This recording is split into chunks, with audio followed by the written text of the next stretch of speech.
Нов пакет на реформи најави владеачката партија, кои речиси цела година ги бара меѓународната заедница. Во наредните денови ќе понуди пакет клучни реформи во областа на медиумите и правосудството, согласно препораките на Европската комисија.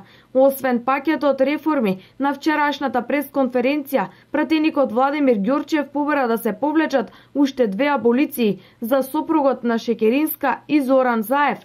СДСМ и Сорос мора да се откажат од насилствата и деструкцијата и да престанат да ги малтретираат граѓаните, велат од ВМРО ДПМНЕ.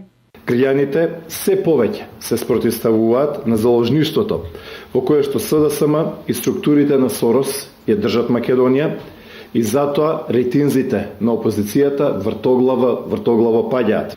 Целта на СДСМ и Соросовите структури е пролонгирање и продлабочување на дестабилизацијата, на деструкцијата врз целата држава и кризата во која што ја втурнаа целата држава. Ѓорчев на прашањето дали ќе се формира експертска влада, како што најавиле дел од помалите партии од опозицијата, дека се во тек преговорите и до крајот на месецот треба да биде составена. Вели ВМРО ДПМНЕ има програма и техничка влада, ки има кога СДСМ ќе собере храброст да излезе пред граѓаните и таа ќе биде формирана на 100 дена пред изборите.